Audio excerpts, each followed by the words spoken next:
ሰላም ውድ የቻናላችን ተከታታዮች እንኳን ወደ ፍኖት ዩቲዩብ ቻናል በደህና መጣችሁ እያል እንደሚታወቀው ፍኖት ዩቲዩብ ቻናል አማርኛ፣ ኦሮሞኛ፣ እንግሊዘኛ፣ ትግርኛ እንዲሁም ሌሎች የሀገርኛ ቋንቋዎች እንደሚያስተምር ይታወቃል። በተጨማሪም ከታች ባለው ስልክ በቴሌግራም፣ በኢሞ፣ በዋትስአፕ እኛን መከታተል ይችላሉ። ላይክ፣ ሼር፣ ሰብስክራይብ በማድረግ የቻናላችን ቤተሰብ ይሁኑ።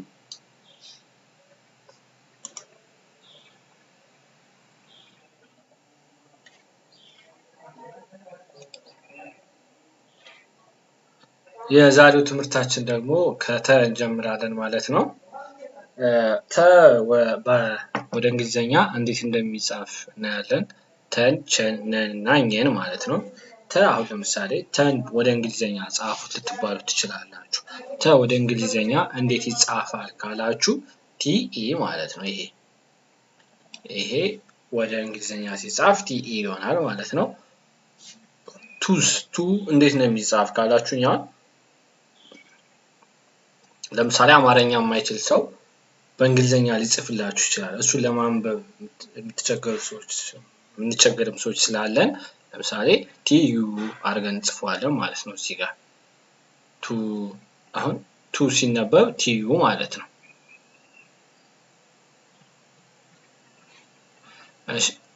ቲ ደግሞ ቲአይ ደግሞ ቲአይ ቲ። ታ ሲጻፍ ደግሞ ቲኤ ታ ሲጻፍ፣ ቴ ሲጻፍ ደግሞ ቲኢ፣ ት ሲጻፍ ቲ ብቻዋን ሲንግሏ ብቻ ትጻፋለች ማለት ነው። ባለፈውም እንደነገርኳችሁ ቶ ሲጻፍ ወይም የመጨረሻው ሰባተኛው ፊደል ሲጻፍ ቲኦ ተብሎ ይጻፋል። ወይም ኦ የሚባል ፊደል ካለ ይሄ ፊደል ካለ የመጨረሻው ነው ማለት ነው። እነዚህ ፊደሎች ካሉ የመጨረሻው ፊደል ነው ማለት ነው። ስለዚህ ቲኦ የምንለው ፊደል ይሄ ቲኦ ቶ ተብሎ ይጻፋል። አሁን ለምሳሌ እዚህ ጋር ቱታ ተብላችሁ ጻፉ ልትባሉ ትችላላችሁ። ወይም ቱታ ተብሎ የተጻፈውን አንብቡ ልትባሉ ትችላላችሁ። በእንግሊዘኛ ወይም በአማርኛ ሊሆን ይችላል። በእንግሊዘኛ ከሆነ ያ ይቻለች ይቺ ቱታ እንደዚህ ደግሞ ቱታ ተብሎ የሚጻፍ በአማርኛ። በእንግሊዘኛ ደግሞ ይቺ ቲዩ ይቺ በጋራ ቲዩ እንደዚህ ከሆነች ቱና ማለት ነው። ታ ደግሞ ይቺን እንጽፋለን፣ ይቺኛዋን እንጽፋለን። ከዛ በመቀጠል ይቺኛዋን ስንጽፍ ቱታ ሆነ ማለት ነው። ወደ ቸ ስንሄድ ደግሞ ቸ ፊደል ይሄ በአማርኛ ቸ ይባላል። በእንግሊዘኛ እንዴት እንጽፈዋለን ካላችሁኝ ኤች ሲ ኤች ኢ እነዚህ ሶስቶች በጋራ ሲሆኑ ቸ የሚባል ፊደል ይሰጡናል ማለት ነው። ቸ ቹ ሲጻፍ ለምሳሌ ሲ ኤች ዩ ማለት ነው። እንደዚህ ቺ ሲጻፍ ደግሞ ሲ ኤች አይ፣ ቻ ሲጻፍ ሲ ኤች ኤ። አሁን ከዚህ ውስጥ እየተለየ ያለው የሚለየው ለምሳሌ ሁሎችም ሲኤች የሚባል ፊደል አለባቸው። ይችና ይቻለችባቸው ይችና ይቻለችባቸው ይችና ይቻለችባቸው። ግን የመጀመሪያው ሲሆን ኢ የምትባለው ፊደል፣ የሁለተኛው ስትሆን ዩ፣ የሶስተኛው አይ፣ የአራተኛው ኤ የሚባል ፊደል ያለባቸው ማለት ነው። ስለዚህ አራተኛው ፊደል ለምሳሌ ሁሎችንም ካየናቸው ኤ የምትባል ፊደል አለችባቸው። በጣም ፎርማል ሊጠበቀ ማለት ነው። ኤ የሚባል ፊደል አለባቸው። ፔ ሲጻፍ ደግሞ ሲኤችኢ ማለት ነው። ይሄ ሶስቱ ፊደል በጋራ ሲሆን ቼ ይባላል። ቺ እንደዚህ፣ ቾ ሲባል ደግሞ እንደዚህ ሲኤችኦ። ነ ሲባል ነ ፊደል ነ፣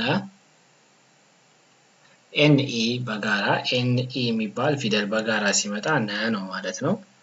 ኑ ሲባል ኤን ዩ እንደዚህ ኑ ይቺ በአማርኛ ኑ ናት። በእንግሊዘኛዋ ኑ እንደዚህ ናት። ኒ እንደዚህ ናት። ና ኤንኤ ነው ማለት ነው።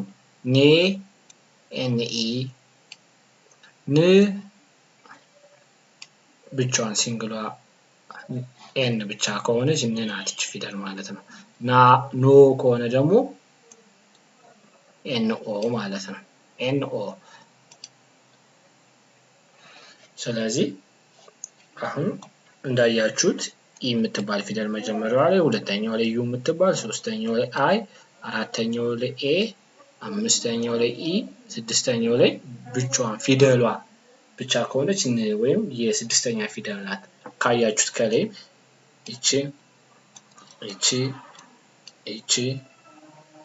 እቺ ስድስተኛ ፊደል ናቸው ማለት ነው። በቃ እሺ።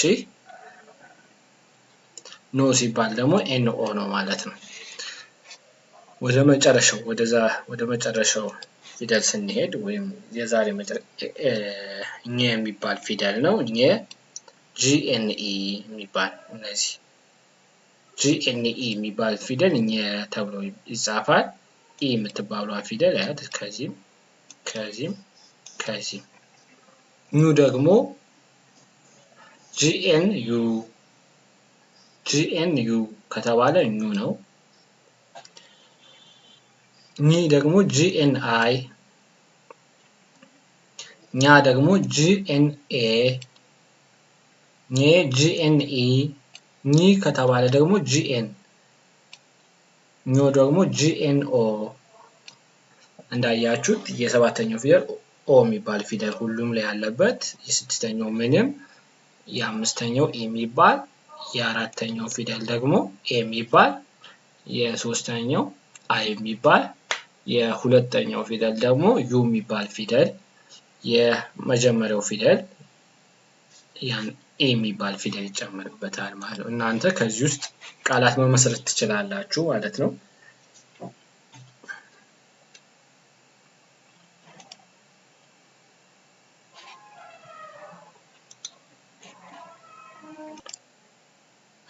እና በውስጥ መማር ለምትፈልጉ ሰዎች ደግሞ ከታች ባለው ስልክ